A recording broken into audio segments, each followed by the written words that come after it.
Stockton in front, they have control of the ball. Touchdown, shot in the air. Let's do it. Let's try it again. Barkley 24, yes, with 1 point in. Dash to Stoudemire inside. Oh, nice adjustment.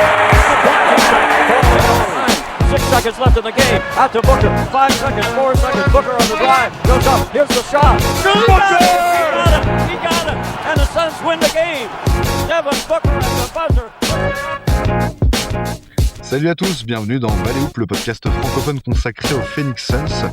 On se retrouve après quelques mois et plusieurs manqués de notre côté, plusieurs problèmes consécutifs d'organisation, d'enregistrement. On a eu plein de trucs. On a eu toute la panoplie, je pense, des emmerdements possibles pour une petite équipe de podcasteurs amateurs.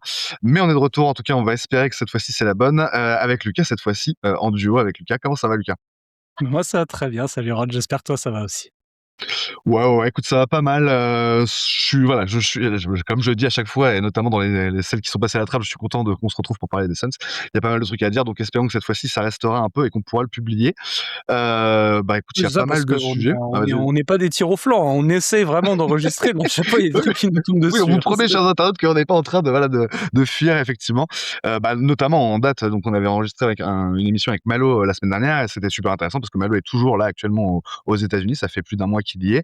Il a eu la chance d'aller à Phoenix, de voir des matchs au Mortgage Matchup Center, et voilà. Enfin, il en parlait notamment dans ce podcast qui est passé aux oubliettes. Mais bon, il sera de retour dans un prochain numéro pour nous raconter un peu son voyage là-bas. Mais du coup, l'actualité chaude des Suns, outre le voyage de notre Malo, c'est quand même surtout cette fin de saison qui approche à grands pas. Je crois qu'il reste plus qu'un match là après cette nuit où les Suns ont pris une trempe sans la plupart de leurs titulaires. Il y a pas mal de choses à dire, Lucas. Je pense qu'on peut partir déjà d'un constat de base tous les deux, que depuis le All-Star Break, on peut peut-être même remonter ça un petit peu avant, mais en gros, depuis le All-Star Break, cette équipe des Suns a un rendement, on va dire, des résultats qui sont moins bons qu'avant le All-Star Break, hein. C'est pour le coup complètement factuel. Je crois que le bilan est même tout simplement négatif, je crois, depuis le All-Star Break. Alors qu'effectivement, il était nettement positif avant, ce qui nous permet d'être toujours en positif et d'avoir validé donc cette 7e place. Là, pour le coup, c'est un peu la prophétie que tu avais énoncée toi qui s'est réalisée, c'est-à-dire lors de nos dernières émissions il y a déjà quelques mois, tu disais c'est bien de prendre des victoires maintenant parce que c'est une période où nous on est en forme et tout machin, et on a pris de l'avance sur des équipes qui ont eu moins de mal à se lancer, plus de mal à se lancer, et ça nous permet d'avoir un peu un matelas face à ces équipes-là qui vont revenir fort sur la fin de saison. C'est complètement ce qui s'est passé là dans cette lutte pour le play-in du côté de l'Ouest, avec des Clippers et des Blazers qui sont sur la pente ascendante vraiment depuis quelques mois, et des Suns qui sinon sur la pente descendante au moins stagne. Donc première question autour de ça, Lucas, parce que évidemment il y a des circonstances autour de ces de ces mauvais résultats. Il y a les circonstances de roster, c'est-à-dire d'absence prolongée pour Dillon Brooks, pour Mark Williams pendant quelques semaines, leur retour dans la rotation. Il y a eu l'intégration aussi de Jalen Green à la rotation qui n'avait pas été faite avant finalement le All-Star Break et qui a véritablement été faite après. Est-ce que tu penses que donc la baisse de régime des Suns, elle est plus circonstancielle, c'est-à-dire due à ces blessures, ces mouvements dans l'effectif qui font que c'est compliqué pour Jordan Howard de composer avec tout ça, ou est-ce que c'est plus les limites de l'équipe qui sont exposées par la deuxième partie de saison et par la continuité d'une longue saison régulière NBA où ça peut marcher pendant un temps puis se tasser un peu au bout d'un moment. Comment tu vois les choses à ce niveau-là ? Je pense qu'il y a plusieurs problématiques qui sont à soulever. La première est une problématique d'ordre purement en termes d'effectifs, où l'équipe a dû composer avec pas mal d'absences, notamment l'absence de Dillon Brooks, qui était quand même le pilier défensif de l'équipe, mais aussi celle de Mark Williams, qui au final s'était imposé comme un titulaire indiscutable, qui commençait même à jouer les back-to-back et tout, qui avait quand même bien réussi à enchaîner les matchs, et son absence, mine de rien, a aussi rebattu les cartes, quoi. Après, je pense que pour moi, la plus grosse problématique en termes d'effectifs, ça reste l'intégration de Jalen Green, qui pour moi est quand même jusque-là complètement raté, mais c'est autant la faute du coach que la faute du joueur, on va dire, dans le sens où sur la première partie de saison, les Suns étaient une excellente défense et une attaque assez moyenne, mais qui arrivait à tourner parce qu'il y avait une bonne circulation de balles. C'est quelque chose que tu as complètement perdu avec Jalen Green, qui pour le coup est un ball stopper infernal, où vraiment quand la balle arrive dans les mains, ça ne bouge plus du tout, quoi. C'est un joueur qui crée des différences énormes individuellement, mais qui est très, très, très dur à mettre dans un collectif, quoi. Et le fait de remplacer Brooks, qui avait un peu le même profil offensif, en termes en tout cas de passeur, par Green, qui est un moins bon scoreur que Brooks, qui est moins efficace, et qui en plus est un bien moins bon défenseur, je trouve que ça a complètement enrayé la dynamique de l'équipe et ça, mine de rien, pas mal aussi altéré l'identité de cette équipe, quoi. Parce que pour le coup, Green, c'est un joueur qui prend énormément de tirs, qui fait assez peu de passes, et en termes d'efficacité, c'est catastrophique, quoi. On le savait avant le début de la saison, mais cette saison-là, en termes d'efficacité, est encore en dessous de ses saisons à Houston, quoi. Là, parmi les joueurs qui sont à 25% d'usage en NBA, et ça fait quand même un paquet de joueurs, il est dernier à l'efficacité, quoi. C'est vraiment odieux, quoi. Donc je pense que l'équipe, mine de rien, défensivement, a perdu de son socle défensif avec l'absence de Brooks, et elle a perdu de sa circulation de balle en attaque avec l'arrivée de Green, quoi. Et à mon sens, il y a un problème d'intégration du joueur, quoi. Est-ce que c'est possible de l'intégrer? Moi, à ce stade, j'en suis vraiment pas convaincu. Ouais. Mais Hot s'entête avec lui. Je sais pas à quel point c'est politique parce qu'il y a le contrat, parce que c'est un joueur qui était appelé à avoir un C'est un gros rôle, statut, quoi. etc. C'est ça. Ou à quel point c'est juste, il voit que c'est un joueur qui fait des différences individuelles et il y en a pas tant que ça dans cette équipe. Autre Et il a question, ouais. besoin de lui quand même, quoi. Donc je sais pas pourquoi il s'entête à ce point avec lui, mais on voit en tout cas que il y a pas mal de problèmes offensifs de cette équipe qui découlent directement du retour de blessure de Green, quoi. Mmh. C'est évident et effectivement, moi qui étais, en début de saison, donc avant de le voir à l'œuvre, sous le maillot des Suns, plutôt un défenseur de Jalen Green, mais dans le sens où, j'étais pas aussi bas que la plupart des gens autour de ça. J'étais conscient de ses limites et quoi, enfin, notamment en termes d'efficacité tout simplement, qui sont ses plus grosses limites depuis le début de sa carrière, sachant que c'est censé être un scoreur, pardon. Hem, Effectivement, force est de constater, là, après l'avoir vu donc pendant 2 mois, qu'il y a un problème, dans le comme tu dis, dans le flow du jeu qui est vraiment patent quand tu regardes les matchs. Et je pense que tu as vraiment très, très bien résumé le truc. En fait, il a ce pouvoir d'accélération qui est unique. C'est vraiment le joueur avec le premier pas le plus fulgurant de tout notre effectif, assez largement. Il a en plus, vraiment de la fluidité dans son handle, enfin voilà, il y a beaucoup de choses qui sont vraiment plus de la verticalité et tout. Il y a beaucoup de choses qui sont vraiment très, positives dans ses capacités, dans ses compétences, offensives. Mais effectivement, force est de constater et voilà, tout même si je trouve ça spectaculaire, je trouve ça beau à voir jouer, c'est Dieu que c'est pas efficace du tout et même que ça pénalise son équipe parce qu'effectivement, le mec joue tout seul littéralement, ou à 2 au maximum, quand il a vu qu'il y avait un mec sous le panier qui attendait depuis, presque 3 secondes tout seul et voilà, voire 3 secondes, mais s'il vous plaît, messieurs les arbitres, ne sifflez pas ça. Enfin bref, voilà, d'une manière générale, c'est vraiment criant parce que ça a été une option, majoritaire du jeu des Suns depuis qu'il est, installé, puisque justement ça a coïncidé avec l'absence de Brooks qui était finalement notre 2e porteur de balle presque après Booker sur l'ensemble de la saison. Gillespie aussi, mais Gillespie finalement est tellement meilleur dans un rôle de shooter off ball que c'est plus intéressant de l'avoir comme ça et finalement, dans le fonctionnement offensif des Suns, il y a cette recherche-là aussi. Mais tout ça pour dire qu'effectivement Green a pris ce rôle-là de 2e ball handler, voire de 1er parce que Booker a aussi été absent, pendant cette période-là, sur certains matchs, sur certaines séquences. Hem Et donc du coup, on a vraiment vu ça directement en pleine face quoi, j'ai envie de dire. Toutes ces limites et tous les problèmes qu'il posait dans l'organisation offensive d'une équipe qui, comme tu le disais, avait un système qui jusque-là était, relativement simple, mais relativement efficace aussi. On arrivait à trouver des shoots ouverts, assez régulièrement.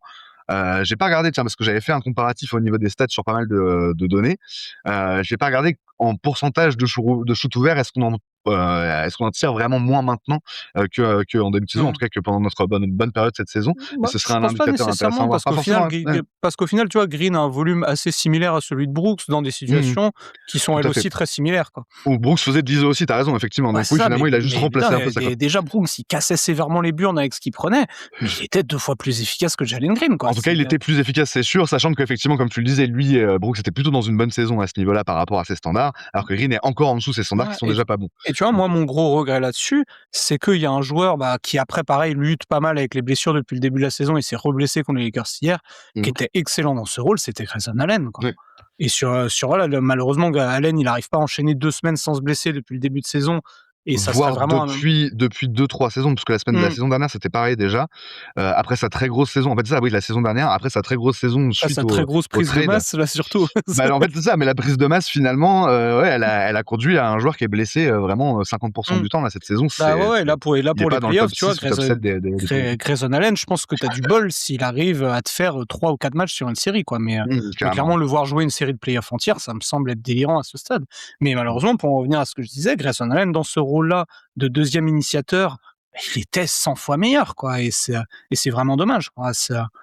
Donc je pense que voilà, on avait sur le papier des joueurs pour permettre à ce système vraiment de prospérer, mais on s'entête avec des joueurs qui ne correspondent vraiment pas du tout au moule de l'équipe, quoi. Et Mmh. bah, après Hott, il y peut pas grand-chose, quoi. On lui donne des joueurs, on lui dit: «Il faut les faire jouer». Ah voilà, il prend des décisions comme il peut. Je pense qu'il pourrait prendre des décisions plus fortes, mais je pense qu'au-dessus, on lui dit aussi: «Bah ouais mec, tu peux pas mettre Jalen Green sur le banc et le faire jouer 15 minutes, quoi. Sinon Mmh. après, quand bien même, la saison se termine ou quoi que ce soit et que tu en veux plus, ah, il faut quand même qu'il ait de la valeur si on veut avoir Mmh. quelque chose en échange». Il y a ça et puis il y a effectivement la dynamique globale de l'équipe où, c'est parfois un peu des faux semblants, mais il faut préserver effectivement, comme on disait tout à l'heure, les statuts. C'est un élément, qui avait été avancé, par Greg dans notre discussion, sur Twitter, de fans d'Essence, et avec lequel moi je suis complètement d'accord parce que c'est un truc qu'on constate, année après année, hein. C'est le cas avec Bill aussi, enfin voilà. Il y a cette dimension-là. Quand le joueur a un statut, bah, il va être, de fait, avec un minutage correspondant à ce statut-là, une position, on va dire, dans l'effectif. Et en fait, à moins d'avoir un coach qui soit vraiment très ferme sur ce genre de choses-là et qui dit, bah, en fait, non, c'est une question de performance sur le terrain. En fait, tu vas te retrouver très très vite avec bah, cette logique-là qui reste majeure, en fait, quoi. Même si bah, voilà, des joueurs qui, pendant des absences sur blessure, ont eu un bon rendement, bah, ils vont pas forcément passer devant, directement, quoi. Et en fait, ça se fait petit à petit, ça se fait, voilà, sur certains trucs aussi, justement. Moi, je disais ça, et je le pense vraiment, le seul joueur enfin, Osso dans une moindre mesure, mais le seul joueur qui a vraiment changé de statut cette saison dans le roster des Suns, c'est Colin Gillespie. Parce que Mmh. justement, sa régularité, tout ce qu'il a apporté, aux Suns cette saison, l'a placé à un niveau de responsabilité qui fait qu'aujourd'hui, bah, de toute façon, il est pas assuré de son temps de jeu, mais en tout cas, il est dans la logique où il fait partie des joueurs vraiment intégrés, quoi. Et donc, bah, effectivement, pour revenir sur Green, en fait, je suis à la fois d'accord et c'est pas pour nuancer, en fait, sur le constat de fond, en fait, je suis assez d'accord avec toi et je pense que, on peut s'inquiéter, à moyen terme si on est amené à garder ce joueur encore une saison de plus, sur les problèmes qu'il va continuer à poser, dans la construction de l'effectif. Mais effectivement, dans l'état actuel des choses, il y a aussi peut-être la dimension de se dire: «Bon, bah, ça fait encore enfin, tu vois, la dimension d'excuse, quoi, de dire: «Bah, ça fait encore assez peu de temps finalement qu'il est intégré à cet effectif-là. Il est arrivé dans un système qui fonctionnait bien. Il est arrivé au moment où justement Brooks, et Williams se sont blessés ou sont devenus indisponibles alors que, bah, voilà, il a, payé un peu le prix fort de ces trucs-là et là aujourd'hui il est dans une situation où c'est pas évident. Bon, ceci dit, il s'est reblessé, dans le match précédent, et lui aussi, c'est pas sûr qu'on le revoie avant le play-in. Mais en fait, tout ça pour dire qu'il y a toujours un peu le bénéfice du doute autour de Jalen Green, de dire, bah, c'est pas si facile d'intégrer un effectif justement dans une position de deuxième porteur de balle. Voilà. Après, effectivement, encore une fois, il y a aussi Ouais, ce qu'il fait sur le terrain. Ouais, mais je suis d'accord, hein, je peux pas être d'accord avec le je me principe du fais l'avocat bénéfice du du diable. doute pour un joueur comme ça, qui a les Mmh. mêmes lacunes depuis 4 ans, quoi. C'est vrai, c'est vrai. Je veux dire, là, on est à un stade, c'est sa 4e année NBA, il a un Mmh. contrat à 30 millions la saison, il a été option 1 ou option 2 dans toutes les équipes où il est passé. Mmh. Putain, tu prends un joueur à Washington, tu prends, Bilal Koulibaly. C'est-à-dire Bilal Koulibaly, on dit voilà, il a des minutes parce que c'est un excellent défenseur, Mmh. mais s'il progresse pas et qu'il devient pas plus efficace en attaque, sa carrière NBA serait compromise. Là, c'est Mmh. un joueur plus efficace que Jalen Mmh. Green, quoi. Ouais, c'est fou. Moi, ça me rend fou de voir ça, tu vois, quoi, de dire alors qu'à côté, tu vois, on avait fait un effectif sur les postes 2-3 qui est extrêmement fourni, avec Mmh. une grosse profondeur, des profils défensifs assez variés, des profils défensifs assez variés aussi, et tu es obligé de filer 25-30 minutes à un joueur qui te plombe l'équipe à chaque fois qu'il est sur le terrain, quoi. Après, voilà, c'est un joueur qui est ultra spectaculaire, c'est un joueur qui fait des différences majeures, qui se crée des tirs, mais vraiment sans difficulté. S'il est pas capable de les mettre, ça sert à rien, quoi. Mmh. Et encore une fois, ça reste épisodique, mais à son crédit, on peut, souligner que de temps en temps, un match sur 5 ou 6, bah, ça rentre vraiment bien et ça nous permet vraiment bah, d'être très performant offensivement parce qu'effectivement, voilà, quand il est à, 7 sur 11, voilà, ou, plutôt, bon, en ce qui le concerne à 9 sur 13, tu vois? Mmh. Bah, c'est pas mal, tu vois? Enfin, voilà, mais effectivement, c'est tellement rare qu'on peut pas vraiment, compter sur ça. Enfin, à la fois ça peut arriver et on sera content si ça arrive par exemple en play-in, tu vois, mais clairement c'est très très compliqué de construire sur ça parce qu'effectivement enfin en dehors de ça, de ces moments-là où ça rentre et donc du coup, enfin c'est spectaculaire, ça rentre et t'as l'impression que la défense a pas de solution. Bah en dehors de ces moments-là, effectivement, comme tu dis, il est juste négatif des deux côtés du terrain et ça pose vraiment problème. J'aimerais rebondir sur ça parce que c'est un autre sujet qui est beaucoup au-delà même du cas Jalen Green, puisqu'on peut parler aussi de tout ce qui se passe sur la rotation intérieure, du fait que ça manque de taille toujours et encore à ce stade de la saison, du fait que Rasher Fleming, malgré ses excellents débuts, et justement là il y a une question de statut, depuis que tout le monde est de nouveau disponible, il a eu beaucoup moins de temps de jeu, quoi. Euh, Est-ce que d'une manière générale, tu trouves que Jordan Hott est défaillant dans ses choix de rotation depuis quelques semaines? Euh, Comment dire?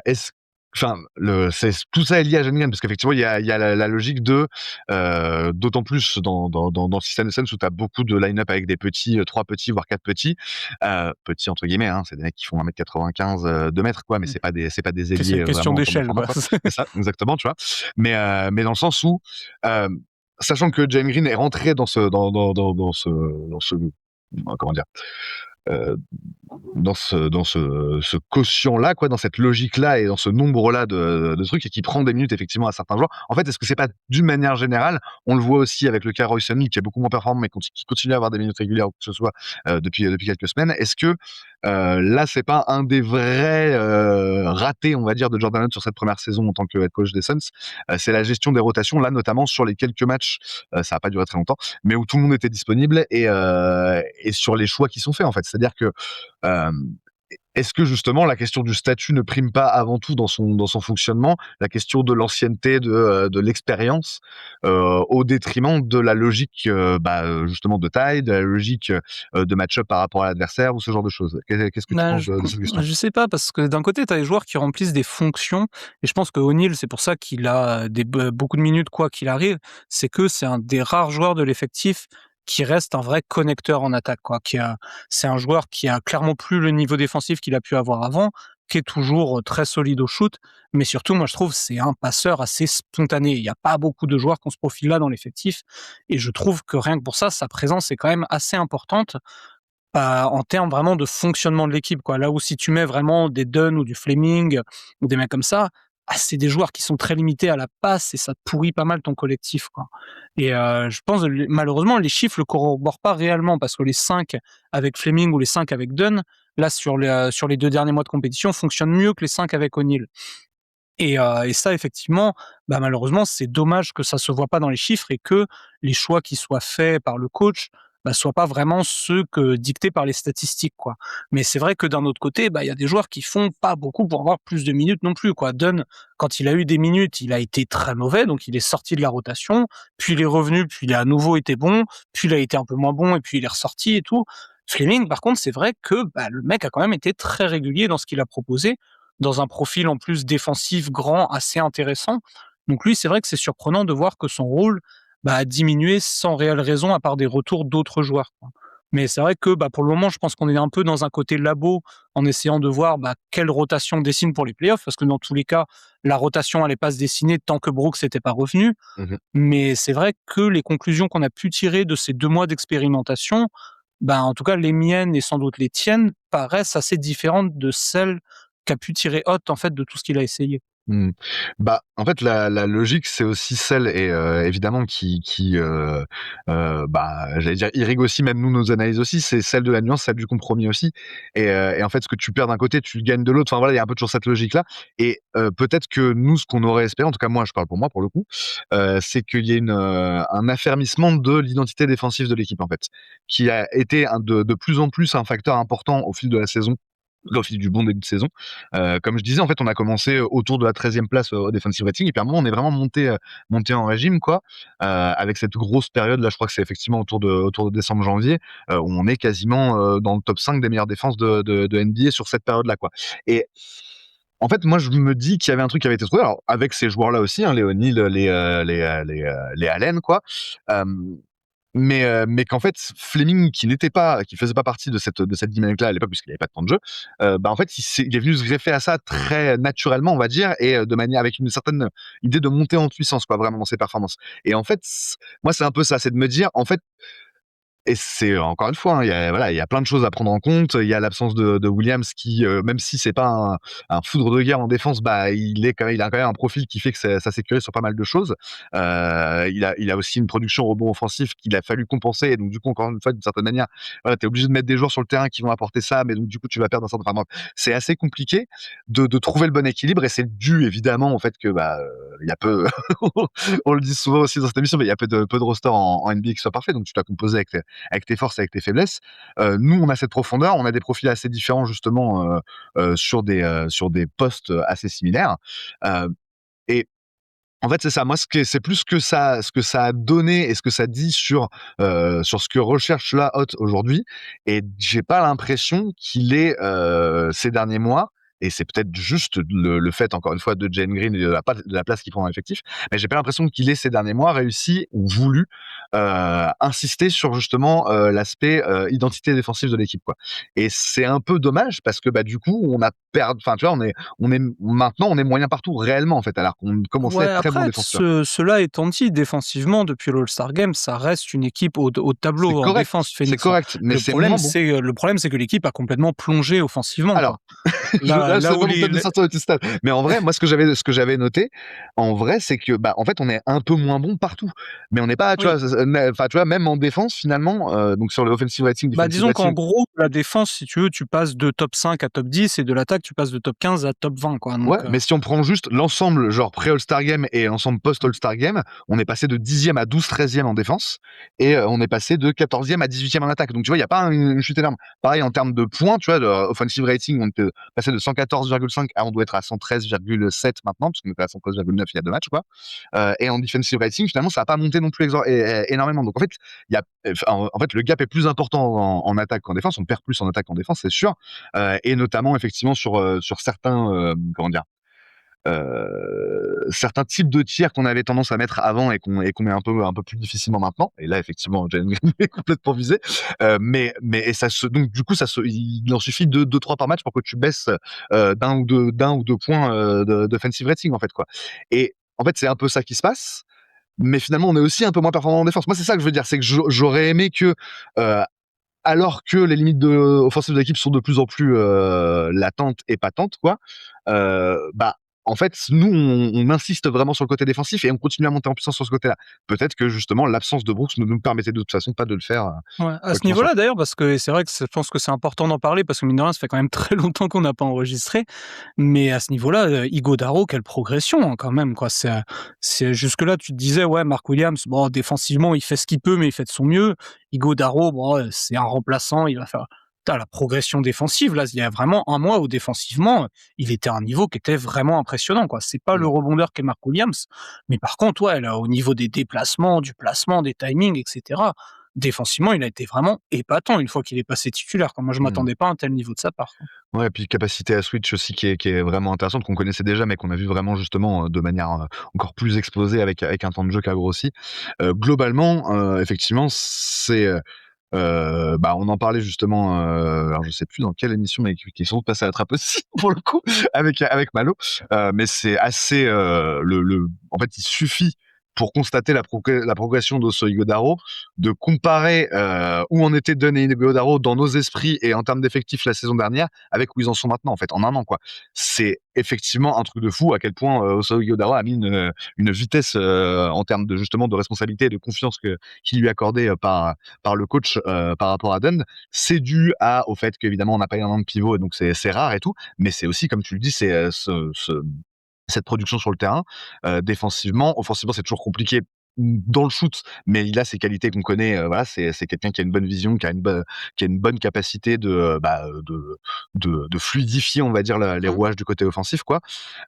Donc c'est un joueur qui pose des bons écrans aussi. Enfin voilà, d'une manière générale, c'est un joueur qui est utile, qui a su vraiment progresser sur ses points forts et tout machin, et qui aujourd'hui effectivement défensivement est très valable, quoi. Et tu te dis, c'est un très bon backup pivot aujourd'hui en NBA, quoi. C'est très intéressant d'avoir ce type de joueur-là. Donc pour le coup, il y a une vraie progression et tu as raison de le signaler puisque on n'était pas du tout aussi dithyrambique. Bah, après, il y avait pas Ouais, encore cette série-là d'un mois où il a été titulaire, non, quoi. c'est clairement à saluer dans le sens où les questions qu'on se posait, c'était voilà, au niveau de la taille surtout, est-ce qu'il peut Mmh. vraiment encaisser toutes les minutes en 5? Est-ce que tu vas pas le payer défensivement?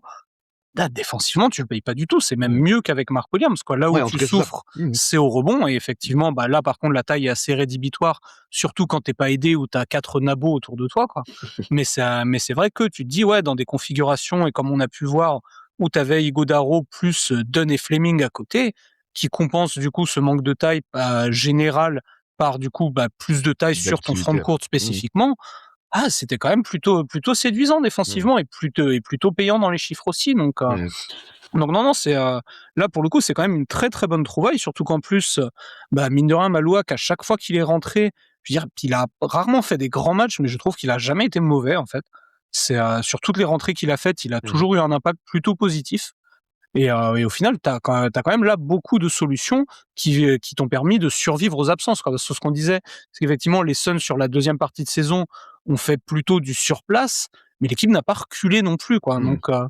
Donc ça aurait pu être mieux, ça aurait dû être mieux, mais avec toutes les solutions que tu as réussi à te trouver au fur et à mesure de la saison, tu as quand même évité la catastrophe et c'est peut-être ça le plus important. Ouais, c'est ça, c'est qu'effectivement, ces «bonnes trouvailles» entre guillemets, mais en tout cas ces bonnes pioches quoi, ont permis à l'équipe de surnager aussi. Donc oui, c'est effectivement très, très encourageant, d'autant plus que, bah, il y a cette logique-là et ça va peut-être nous permettre de faire la transition sur l'histoire du play-in quoi. Mais on est toujours dans une pas double timeline, mais au moins, dans un entre-deux quoi, où il y a cet effectif de cette saison qui fonctionne bien avec des joueurs dont on sait, bah, qu'on peut compter sur eux en tout cas dans une saison régulière NBA. Donc Dylan Brooks un peu plus que Jalen Green manifestement. Mais, mais voilà, il y a cette espèce de noyau de vétérans auquel on peut ajouter donc Royce O'Neal et Grayson Allen évidemment. Hem Et cette espèce de groupe de joueurs plus jeunes, qui sont, en pleine progression, en plein essor NBA. Tu vois, Gillespie, même s'il a 26 ans, il fait partie de ce groupe-là parce qu'il est, encore, jeune en termes d'explosion en NBA, quoi. C'est la première saison où véritablement il a du temps de jeu, quoi. Hem, donc il y a cette construction autour de ça. Il y a évidemment Booker qui est au milieu parce que, bah, voilà, lui c'est le franchise player, c'est l'image de marque de la franchise évidemment, donc il est amené à rester en tout cas dans la logique des dirigeants. On a l'impression, en tout cas, moi, je pense aujourd'hui qu'on a avancé quand même, et justement, notamment un peu par la force des choses, par l'absence de Williams et de Brooks, sur cette logique-là de moyen terme, on va dire. Hem, mais c'est un peu frustrant de se dire que là, à ce stade de la saison, ça reste des solutions qui sont pas privilégiées par le coach parce qu'il y a quand même une logique de court terme qui s'impose. Je sais pas si tu vois Ouais, ce que bah, je veux dire? oui, bah, complètement. Là, tu arrives dans une logique où, bah, tu vas devoir aller vers disons une rotation plus réduite et plus restreinte et bah, il faut faire des choix de joueurs, quoi et malheureusement, bah, tu pas tant que ça de joueurs qui ont déçu. Donc tu dis, bah, il y a des joueurs qui vont être écartés alors qu'ils ont été, plutôt convaincants, quoi mais c'est vrai que sur les joueurs qui ont déçu, moi je vois vraiment Dunn quand même, quoi, où pour le coup sa saison est quand même une grosse déception dans l'ensemble, quoi. Où, au-delà de l'impact défensif que je trouve moins bon que l'an dernier, il y avait les lacunes offensives techniques qu'on connaissait, mais je trouve que plus les matchs passent, plus il y a quand même un gros déficit de QI basket aussi, quoi, en termes de déplacement, qu'est-ce qu'il faut faire une fois que j'ai le ballon dans les mains et tout. Dunn, il y a vraiment des périodes, c'est compliqué, quoi. Là où Fleming, tu sens qu'il est assez sûr de ce qu'il veut faire. Bon, en général, c'est shooter, et c'est vrai que c'est plus simple quand tu as un shoot de prendre des décisions en attaque, quoi, même si, lui, c'est assez marrant d'ailleurs parce que je trouve qu'il a un shoot qui est quand même plutôt clean au niveau du geste, mais des fois, il te fait des écarts monumentaux et tu le vois dès que la mécanique est part, tu vois, ah ouais, non, là, il y a un truc qui a cloché là pendant le tir et effectivement, des fois, il te balance des bananes, hein, mais toujours est-il que, ouais, pour le coup, Fleming, en attaque, tu sens un joueur qui est déjà plus facile à intégrer dans une équipe, quoi. Où Dunn, il y a des lacunes à la fois techniques et au niveau QI basket aussi, que je trouve qui vont être pénalisantes et qui font que ça va être un joueur qui va peu jouer sur cette campagne de post-season, quoi. Mmh. Mais sinon, après, sur tous les joueurs, moi, je trouve que tout le monde a à peu près donné satisfaction, quoi. Mmh. Donc c'est vrai qu'au moment de réduire la rotation, bah, ça va être dur. Il y a des mecs qui vont être écartés et c'est pas forcément mérité. Tu vois, quand Haywood Highsmith va revenir, je veux dire, le peu de matchs qu'il a joué, il a toujours été super bon, quoi. Après, lui, c'est comme Allen, hein. S'il peut te faire 2 ou 3 matchs sur une série de playoffs, t'es déjà content, quoi. Mmh. Mais pour le coup, pareil, c'est un joueur que tu as envie de revoir, quoi. Mais à un moment, bah ouais, il faut couper, il faut réduire dans la rotation, quoi. Et c'est vrai que bah, Ott, après, c'était déjà ça à Cleveland, hein, de jouer assez petit, c'était un parti pris dès le début. Mais c'est vrai que bah, quand tu te trouves avec une équipe qui souffre au rebond, machin, tu te dis, ah, est-ce que justement, là, sur les quelques matchs qu'on avait, ça aurait pas valu le coup d'essayer des line-up un peu plus grands et de se dire, bah, ça sera peut-être une option quand ça sera sur des matchs coup près, etc., quoi. Donc je pense qu'il y a eu un gros côté labo pendant 2 mois, avec beaucoup de pistes qui ont été exploitées, mais certaines auraient mérité de l'être davantage, quoi. Parce que là, tu sens que c'est des pistes qui n'ont pas été exploitées et que donc on va pas utiliser par la suite, Mmh. alors que c'était quand même quelque chose du côté duquel il aurait sans doute fallu creuser. C'est ça, en tout cas, moi, j'ai ce sentiment-là. Ça paraît assez improbable de se dire que, au-delà de, blessures, et de circonstances, vraiment très défavorables, il donnera du temps de jeu à tout ce groupe-là, on va dire, de joueurs, hein. On peut inclure aussi Maluech, dedans. Hem donc hors Gillespie justement qui, comme je le disais, lui a acquis un statut dans l'effectif, quoi, et Osso parce que c'est le backup big, évidemment, mais effectivement on peut penser, même on peut, enfin voilà, à un moindre niveau évidemment pour un Jean-Marie Bouillet, pour un Zaya Livers, qu'on les verra pas du tout en play-off, hem, parce qu'effectivement comme tu le dis, tu as cette logique-là de, bah, ça reste des seconds couteaux dans l'esprit, de la construction de l'effectif. Ouais, et après, je pense que tu as aussi le problème du fait, comme tu disais tout à l'heure, d'avoir une équipe où ça varie un peu avec les âges. Mmh, Vu que ça varie avec les âges, la régularité fluctue beaucoup chez les mmh, joueurs aussi au niveau c'est des vrai, performances, quoi. c'est vrai. Tu vois même, tu vois Gillespie là, depuis un mois là, c'est un peu dans le dur au niveau du Mmh, shoot, alors que c'est toujours les mêmes tirs qu'il prend, il joue de la même mmh. manière. Mais tu plus rien qui rentre, quoi. Et c'est vrai que Bah, pour Dunn, on l'a dit, c'est très irrégulier. Osso, il a été très chaud un mois et demi. Et puis là, sur les 2 dernières semaines, lui pareil, il est dans le dur aussi, quoi. En fait, là, le problème, c'est que tu as l'impression que tout le monde est dans le dur au moment où ça compte le ouais, plus. C'est ça qui est un c'est peu exactement regrettable. ça. Mais, heu Bah, mais alors disons que tout au long de la saison, ça, il y a ouais, pas mal de joueurs où ça a été bien un mois, puis mmh, moins bien, puis machin, mmh. donc Autre donnée justement sur laquelle on peut aller et qui enfin, à la limite, voilà, qui permet plus d'expliquer, et qui ça ira peut-être pas beaucoup plus loin que ça nous dans notre analyse, mais justement la notion bah, de fatigue, le mot est facile, mais dans le sens où, on est sur, certains joueurs de l'effectif, qui ont cette année un temps de jeu qui est pas du tout habituel pour eux en NBA, soit complètement nouveau, soit, on va dire un peu démesuré par rapport aux habitudes qu'ils avaient prises les dernières saisons. Dans le top 6 des Suns cette saison en termes de temps de jeu, tu as Colin Gillespie qui est premier, ne serait-ce que ça, 2 282 minutes, au total cette saison. Je pense qu'il avait même pas joué le quart de ça, sur ses 2 premières saisons NBA, tu vois? Donc effectivement, il y a cette logique-là. Enfin, je sais pas si dans sa vie, il avait déjà autant joué au basket sur une période de 6 mois, tu vois, Colin Gillespie. Il y a aussi ce problème-là, en fait, enfin, pour lui, c'est évident et la baisse de régime dont tu parles, là, je pense que tout le monde la voit un peu. Tu sens que le mec, il tire un peu la langue aussi, en fait. Même en défense, il est un peu moins, tranchant qu'il l'a été ou quoi que ce soit. Il est un peu plus ciblé par les adversaires aussi. Il y a cette notion-là, en fait, c'est qu'il est un petit peu, bah, voilà, évidemment, tu vois, au bout de ce 2 280 minutes de jeu, et plus gros temps de jeu de l'effectif et tout, voilà. Donc mais c'est valable aussi pour un Oso Ighodaro qui est genre 4e, je crois, ouais, c'est ça, 4e temps de jeu de l'effectif cette saison. 1795 minutes, je crois qu'il avait joué au total 1400 minutes la saison dernière, tu vois?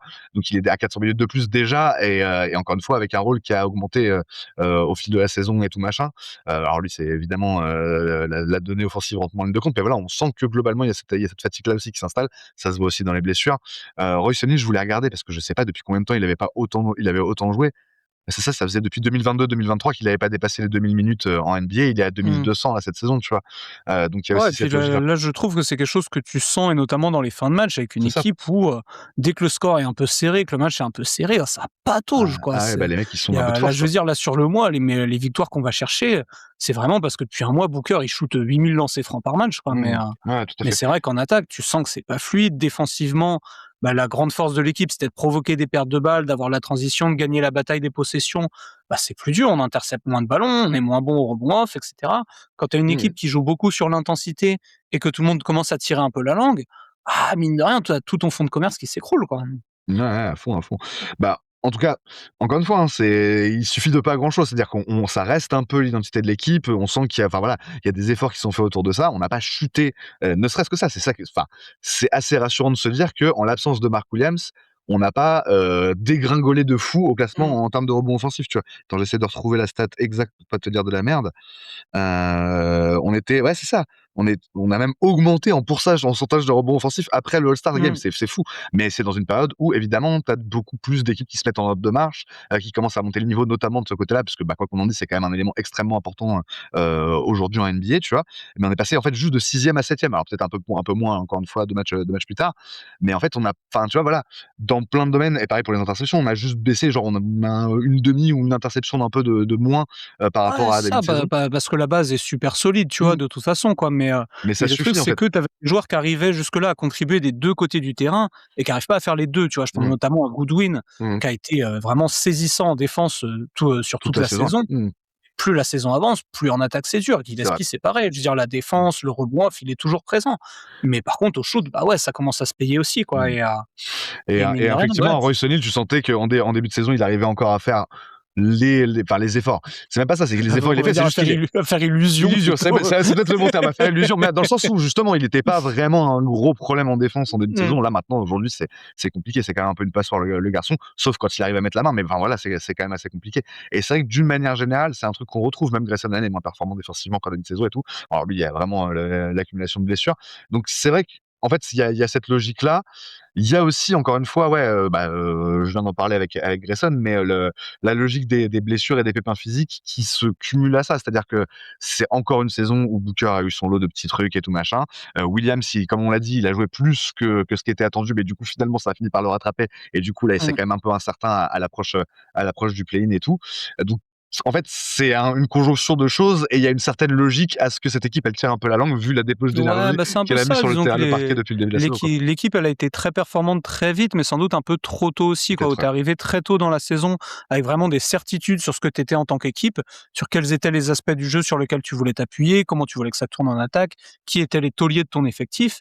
Et en fait, bah, ces certitudes-là, petit à petit, bah, s'effritent un peu parce que les joueurs qui étaient censés être les tauliers ont plus le niveau de performance qui était attendu d'eux. Certains sont même complètement absents pour cause de blessures. Mmh. Et là, tu arrives, en play-off au moment de la saison où ça compte le plus. Et mine de rien, tu as pas mal de tes certitudes sur l'équipe que tu étais, l'identité que tu avais, qui se sont un peu effritées. C'est dommage, quoi. Bah, ouais, ouais, clairement, ouais, effectivement, ça arrive au plus mauvais Mmh. moment, et on va peut-être pouvoir basculer un peu sur ça. L'actualité immédiate, ça va vraiment être le play-in. Donc voilà, au point où on en est, donc à un match de la fin de la saison au moment où on enregistre, les Suns sont assurés d'être 7e, donc ils savent qu'ils auront de toute façon 2 chances au minimum, enfin au maximum, oui, au minimum et au maximum, d'atteindre les playoffs. Donc soit au spot 7 contre les Spurs, soit au spot 8 pardon, contre OKC. Donc de toute façon, ça présage pas d'aller très, très, très loin en playoff, quoi Ouais, qu'il après arrive. les Spurs, C'est vrai c'est qu'on bon les à a battus, prendre, hein. mais On a bien match-up c'est vrai. contre eux toute C'est vrai la qu'on a bien saison. matché contre toute Dire la on saison. split les matchs, on fait 2 Ouais. victoires, 2 défaites, Et le et il y en a dernier une, c'est match, celle au buzzer là de c'est ça. Wembanyama là, Alors qu'en plus, alors qu'on Brooks avait n'est pas là. Brooks n'est pas et là sur qu'on ce avait match-là. 15 Ouais. points d'avance Ouais, quoi, tout à à fait, 5 tout à fait. minutes de la fin quoi. Donc, ouais, non, clairement, clairement. Donc, effectivement, t'as raison. En termes de match-up, c'est moins inquiétant que OKC, qui de toute façon est un cauchemar pour n'importe qui, et évidemment pour nous. Mais bon, de toute façon, on est d'accord que par mesure de sécurité, de comment Oui, dire, de tranquillité d'esprit, il vaut mieux gagner le premier match, évidemment. Voilà. Le truc, oui, c'est c'est ça, la qu'effectivement, question se poserait la plus à question, l'Est, tu c'est vois? ça. Avec celui, qui est 7e, il se prend les Celtics avec Tatum, Oui, celui clairement. qui est Ou les 8e, il se Pistons. prend Détroit qui joue sur une jambe, tu vois? Ouais, c'est vrai. Tout Mais ça, bon, tu vas pas prendre le risque de perdre un match, en te de toute disant: «Si je façon, perds le 2e, je suis éliminé», c'est pas je pense possible que ça. d'une manière générale, tu ne prends pas ce risque-là parce que ça, Ouais. c'est tout ce qu'on a dit avant. Parce que t'es pas dans une bonne période en termes de, justement, de dynamique, et que, à l'inverse, effectivement, tu risques de tomber sur des adversaires.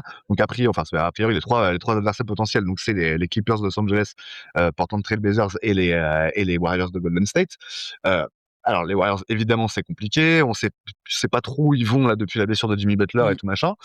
Mais en revanche, les deux autres, que ce soit Portland ou les Clippers, dans des styles assez différents, c'est pas du tout des équipes qui se ressemblent.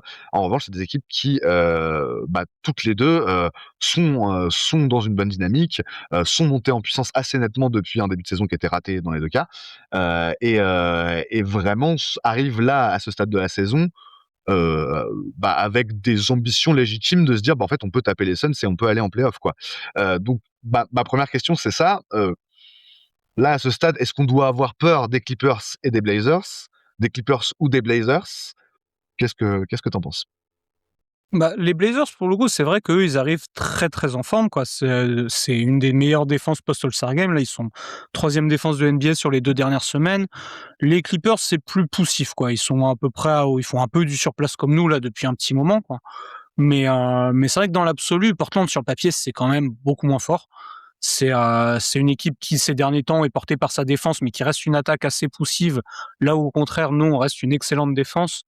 Donc, c'est pas un match-up qui m'inquiéterait beaucoup, quoi. Là où, pour le coup, tu sais que côté Clippers, il reste Kawhi, qui est quand même joueur de play-off, et qui, sur un match, peut vraiment juste gagner le match tout seul, quoi. Et Garland, je trouve que son intégration était un peu dure au début, mais là, sur les dernières semaines, ça tourne vraiment pas mal.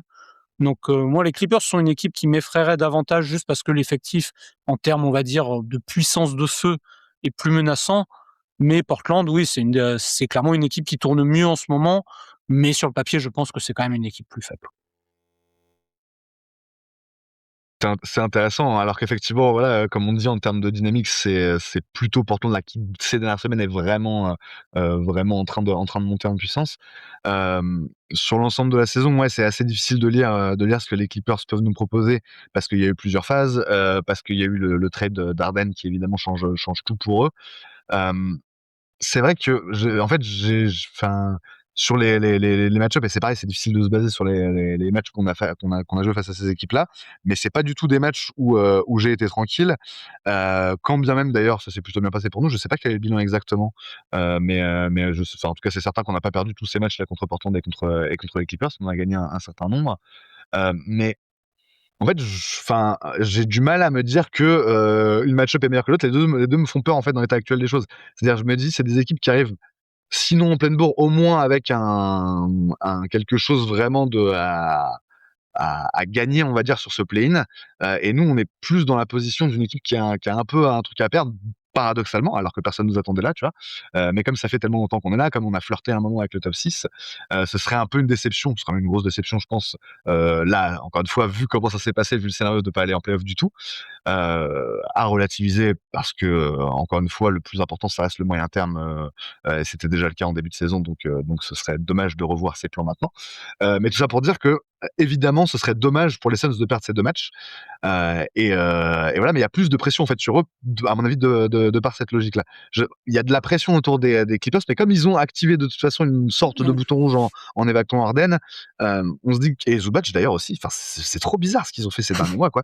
Donc du coup, tu as vraiment cette logique-là de te dire cette équipe de toute façon est déjà plus ou moins en début de reconstruction, un peu chelou, en tout cas en phase de transition, quoi. Et donc il y a pas tant de pression que ça. Portland, il y a un peu plus de pression, mais ça reste une équipe qui est on the rise, qu'on va dire, et ils auront la logique de se dire: «Bon, bah, si ça passe pas cette année, on viendra plus fort l'année Mmh. prochaine». Nous, c'est un truc qui peut être valable évidemment, mais il y a aussi, l'histoire de l'équipe de cette saison qui, sera sans doute pas tout à fait la même, d'ailleurs la saison prochaine pour plein d'aspects dont on parlera dans les prochains épisodes, autour de l'été.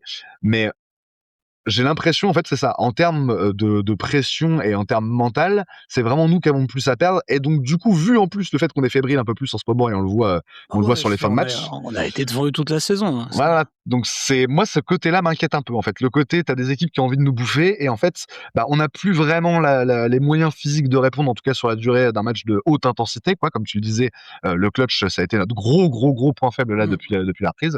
Hem, ouais, bah, ça m'inquiète un peu. Après voilà, en Ouais, fait, il y a plein de scénarios après, possibles, mais disons que si je peux te rassurer sur un truc, c'est que quoi qu'il arrive, on reçoit à chaque fois et ouais, qu'on est quand même une bien meilleure équipe à à domicile domicile, qu'à l'extérieur. c'est vrai. Donc ça c'est quand même un facteur qui est aussi à prendre en compte. Mais c'est vrai que oui, comme tu dis, on était quand même bien plus proche d'aller chercher la 6e place que d'être à la lutte avec Portland et les Clippers, quoi. Donc c'est vrai que si tu te fais sortir par une de ces 2 équipes, il y aura énormément de regrets, évidemment. Évidemment, évidemment. Mais ouais, pour en revenir à ce qu'on disait, Portland, le truc, moi, ce qui m'inquiéterait le plus, c'est vraiment quand je vois le match d'Orlando de la semaine dernière, quoi. Où je me dis: «Ouais, Orlando, bah, ça propose pas grand-chose, machin, par contre, ça défend fort», et vraiment, ça a été dégueulasse tout le match, quoi. C'est vraiment des 2 côtés, ça a été laid au possible. Nous, ça a été encore plus laid qu'eux, ce qui fait qu'on a perdu à la fin, et un match contre Portland pourrait parfaitement ressembler à ça, quoi. Là, au contraire, contre les Clippers, moi, Darius Garland, c'est un joueur que j'aime beaucoup, mais par contre, il a tendance à beaucoup perdre le ballon, et c'est une équipe contre qui tu peux à nouveau gagner la bataille des possessions et faire la différence là-dessus. Après, le problème des Clippers, c'est qu'ils ont Kawhi qui est un ailier assez balèze et que ces dernières semaines, on joue abusément petit, quoi. Donc ça voudrait dire un changement de line-up par rapport à la manière dont on a joué ces derniers temps. Après, Brooks sont très ravis de s'en occuper, tu vois? Mais c'est vrai que la question, elle se posera de toute façon. Oui, il va prendre 3 fautes en 2 minutes, là. Aïe, aïe, aïe. Et la technique qui vient aussi, c'est évident. D'ailleurs, s'il prend une technique sur le premier match et qu'on perd le premier match, est-ce qu'il sera suspendu pour le oh putain, c'est compliqué ces histoires. Parce que du coup, comme on le rappelle à nos auditeurs qui ne sauraient pas, mais a priori, voilà, ils le savent, donc Dylan Brooks ayant atteint le total magnifique de 16 fautes techniques au cours de la saison, chaque nouvelle faute technique là, sur la fin de saison régulière lui valait une suspension. Je sais pas si ça se transpose en play-off, je crois pas, je crois qu'on part de 0 ou plus ou moins. En play-off, non, mais en play-in, En j'avoue que je play-in, me suis pas la posé question la se pose question. vraiment. La question se pose vraiment. En tout cas, je pense que par mesure de sécurité, il ne jouera pas quoi qu'il arrive le dernier match pour être sûr qu'il n'y ait pas un pétage de câble qui ne sert à rien, parce qu'effectivement, pour lui, c'est pas du tout un match qui compte pas. Il est toujours dans la baston, puis c'est contre OKC. Donc, bref. Je digresse. Pour revenir au truc, moi, effectivement, la donnée de profil d'équipe, donc collectivement, Portland m'inquiète plus parce qu'effectivement il y a cette dimension-là de bataille de possession, il y a cette dimension athlétique, de pace pure en fait d'une manière générale. J'ai pas regardé au niveau des paces, mais je crois que Portland est quand même assez haut. Je crois qu'ils sont top 10 ou un truc comme ça. Ils sont 9e à la pace sur l'ensemble de la saison de Portland, et nous on est évidemment dans le bottom 10, pas très loin des Clippers sans doute. C'est ça, on est 24e et les Clippers sont ils sont un peu ils sont en dessous, ils sont 28e, tu vois, les Clippers. Donc c'est vraiment une équipe qui joue très lentement. En fait, moi cette donnée-là, d'une équipe avec beaucoup d'énergie, qui court et qui nous met mal sur nos points forts, c'est-à-dire effectivement le rebond off, ou parce qu'un Kingham c'est quand même un beau bébé, ou comment dire, la bataille de possession de manière générale, les pertes de balles provoquées à l'adversaire. Il y a un côté qui me pose problème, c'est-à-dire que c'est même historiquement sur l'ensemble de la saison, c'est des équipes qui nous ont pas très bien réussi, en fait, les équipes qui fonctionnent comme ça. Ouais, après contre Portland, la bataille des possessions, c'est une bataille que tu peux gagner. Portland, c'est l'équipe qui perd le plus de balles en moyenne en NBA, là où Phoenix est dans le top 3 dans les équipes qui en provoquent le plus. Ouais. Donc c'est vrai que tu parles là-dessus, ça sera vraiment quelle défense En fait, c'est juste que nous on va en perdre aussi et qu'ils sont capables d'en récupérer plein aussi. Enfin, tu vois, il y a vraiment cette dimension. Oui, c'est ça, ouais. C'est vraiment quelle équipe réussira le plus à provoquer des pertes de balles chez l'adversaire et aussi à les convertir. Et à les convertir, évidemment, cette donnée-là rentre en ligne de compte aussi. Et évidemment, il y a cette logique-là justement d'énergie à mettre dans la transition qui, paradoxalement, pour un match de play-in pourrait être important, et dans la défense de transition aussi. Enfin voilà, c'est bizarre, mais en fait oui, tu as l'impression que tu auras des profils de match assez différents entre les deux, et je suis complètement d'accord que sur l'aspect individuel, dans tous les cas de figure de ce triangle-là, j'aime beaucoup Devin Booker, mais à moins qu'il repasse vraiment en mode Devin Booker playoff 2023, Michael Jordan, quoi. Sinon, c'est Kawhi Leonard, le meilleur joueur sur le terrain. Il est chaud patate en ce moment quand même. Ça. Ouais, ça revient bien, c'est vrai, ça revient bien. Après une période où ça a été un peu plus compliqué et tout machin, et de toute façon une saison où ça a été un peu les montagnes russes pour lui en termes de réussite et d'adresse. C'est vrai que là, ces derniers temps, c'est plutôt rassurant, t'as raison. On peut aussi compter sur ça. C'est vrai que moi, j'ai perdu un peu le truc de me dire Booker il va vraiment nous porter et tout machin, il va nous tirer vers le haut. En fait, ça va être notre meilleur élément de toute façon, voilà. Mais je me dis pas que justement il peut nous gagner un match tout seul comme peut le faire Kawhi, en tout cas moins. Globalement, ce mois-ci, je trouve que c'est beaucoup ça quand même. C'est vrai qu'effectivement c'est arrivé. Vraiment l'équipe là, depuis 2-3 semaines là, ça pédale sévère dans la. En fait, c'est le dernier en date justement la victoire qu'il a sécurisé. Les matchs où il met pas 30 points, on gagne pas quoi. Oui, c'est vrai. Et de toute façon, on a besoin de ça aussi. Effectivement, il y a. En tout cas, je sais pas pourquoi, mais en tout cas, c'est peut-être lié aux derniers affrontements aussi face aux Clippers, où justement notamment en 2023 où c'était assez impressionnant ce qu'on voyait Kawhi. Mais ouais, c'est vrai que lui, il me fait très très peur, et j'ai juste cette inquiétude là sur le côté individuel. Après, vraiment, moi je garde en mémoire. Alors c'est de sa date, c'était les matchs de début de saison, quoi. Mais il y a quand même 2-3 fois, on les a bien explosés les Clippers, donc j'ai l'impression que c'est quand même une équipe dont on peut tirer avantage sur certains. En tout cas, c'est une équipe qui aura du mal justement à nous out-hustler, tu vois. Et ça, c'est quand même un truc, tu vois, ça, c'est certain. C'est une équipe qui est plus âgée. Ouais. Voilà, tu vois, notamment, et qui a moins des profils comme ça, même si c'est pas non plus des. Voilà, évidemment, t'es un NBA, t'es obligé de mettre de l'intensité et tout machin. Mais je pense que là-dessus, on est quand même assez supérieur à eux, et on peut le faire valoir sur un match de play-in. Donc, ce qui est intéressant sur le match-up avec Kawhi, tu vois, c'est que pour le coup, on a vraiment les prototypes physiques qu'à mettre dedans. Quoi. C'est voilà, on avait dit Brooks tout à l'heure, tu peux se faire sortir Dunn ou Fleming. Il n'y a pas beaucoup de mecs en NBA qui matchent aussi bien physiquement que ça avec Kawhi, quoi. Mais on a vu sur les rotations de ces dernières semaines que c'était pas vraiment des options que tu avais dans ta rotation de play-in play-off, quoi. Donc, on y revient, ouais. On y revient si c'est ça serait quand même un gros lancer dé de dire vas-y, allez hop, sur ce match-là, bon, je mets Fleming 20 minutes et Dunn 20 minutes. Ouais, enfin, ça fait 2 semaines qu'ils n'ont pas joué autant, quoi. Donc, ce serait quand même particulièrement bizarre. Ça me paraît un peu compliqué. C'est dommage parce que tu as tous les outils, mais je sais pas si les mecs, autant au niveau du coach que des joueurs, c'est prêt à sortir de la boîte à l'instant T, tu vois. Là où pour le coup, je me rappelle de la première saison où on fait les playoffs, là, celle où on va en finale avec Chris Paul, où tu avais tous les mecs du banc, Langston Galloway et compagnie. Là, le jeu, dès qu'il sortait parce que, dès qu'il rentrait, pardon, parce qu'il y avait une absence ou quoi que ce soit, même s'ils n'avaient pas joué depuis 2 semaines, il rentre, le mec, il met 15 points parce qu'il est prêt, tu vois. Et là, j'ai l'impression que, au vu de la rotation qu'on est en train de se travailler depuis quelques semaines, il y a des gars que tu voudras pas utiliser parce qu'ils seront pas forcément prêts, ou parce que toi, en tant que coach, tu seras pas prêt à les utiliser, quoi. C'est exactement ça. Et je pense que vraiment le match type là-dessus, c'est le match contre les Rockets qu'il y a eu il y a quelques semaines. Alors c'était un peu particulier puisqu'il avait sorti, c'est le match, je crois, où il avait sorti Gillespie du 5, ou c'est le match d'avant, je sais pas, mais en tout cas voilà, Gillespie était pas dans le 5, mais effectivement, il y a 9 joueurs qui ont joué ce match-là. Devin Booker, Dylan Brooks, Jalen Green, Mark Williams et Jordan Goodwin étaient les titulaires. Grayson Allen, Iguodala, Royce O'Neal et Colin Gillespie en sortie de banc.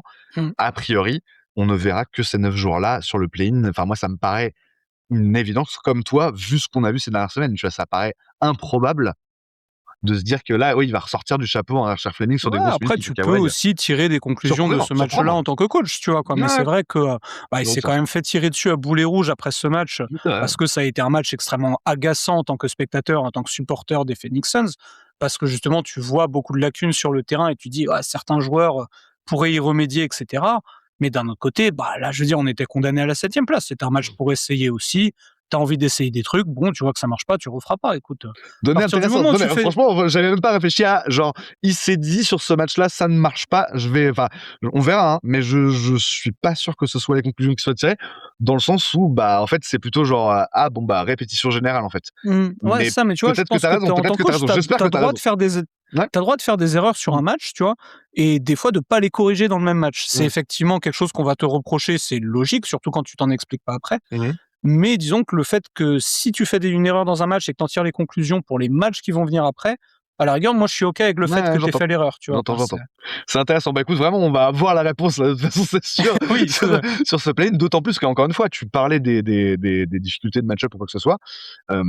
Ouais, il y a cette logique-là, il y a la logique de surprendre l'adversaire aussi, il y a pas mal de choses. Donc en fait, c'est ça qui est très intéressant, c'est-à-dire qu'il y a eu, après encore une fois, un début de saison où tout le monde, au-delà des Suns d'ailleurs, était dithyrambique sur les débuts de Jordan Hunt et tout machin. Il y a eu plus de réserves là ces dernières semaines.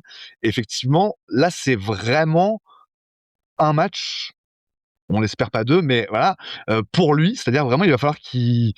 Enfin, lui aussi, il est sur le grill, vraiment, c'est genre, ses choix vont avoir une grande importance, quoi, en fait, quoi, vraiment, quoi, et la réussite de ses choix vont valider ou pas le fait qu'il a fait lui aussi une bonne saison en tant que coach dans la préparation de cet objectif, finalement, qu'on connaît et qu'on voit depuis très, très, très longtemps. Encore une fois, on sait, ça fait 2-3 mois qu'on est quasiment certain qu'on va finir en pleine, quand bien même il y avait ces 2-3 matchs d'écart, voilà. Je pense que le match qu'on a perdu contre Minnesota, qu'avait pas Anthony Edwards, c'était clairement le dernier clou dans le cercueil. Et ça devait être, ça devait être il y a plus d'un mois, donc ça fait au moins un mois que c'est clair pour tout le monde et qu'il n'y a plus trop de doute là-dessus, quoi.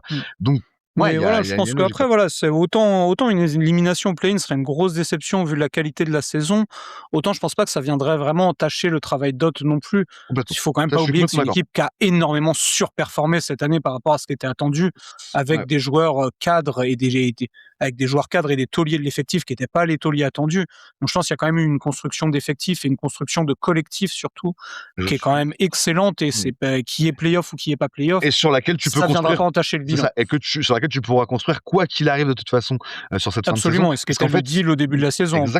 Exactement. Et ça, je pense qu'en fait, voilà, pareil, c'était un peu un teasing qu'on avait fait avec Melo dans l'émission qui est passée à la trappe, mais on en reparlera dans les émissions d'après-saison, c'est-à-dire quand on sera éliminé, espérons-le, après le premier tour, ou peut-être plus loin, qui sait. Absolument, ça serait bien. Ça serait incroyable, mais voilà, encore une fois, je prends tout, il n'y a pas de souci. Mais bref, tout ça pour dire qu'au moment où on devra faire le bilan, même si effectivement ça finit sur une déception, ce qui est possible, encore une fois, c'est pas non plus impossible qu'on perde un premier match contre Portland, puis un deuxième match contre les Clippers, ou l'inverse, quoi.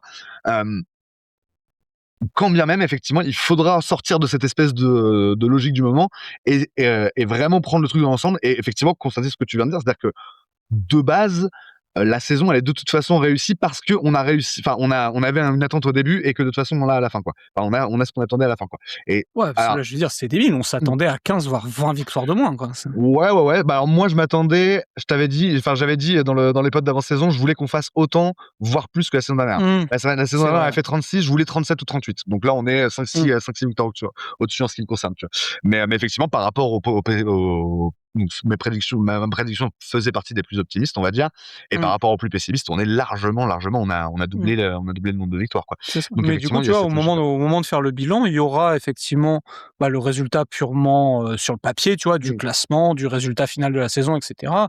Mais il y a vraiment tout ce fond de jeu et tout ce collectif qui a réussi à être trouvé et qui te donne beaucoup de certitude pour la suite.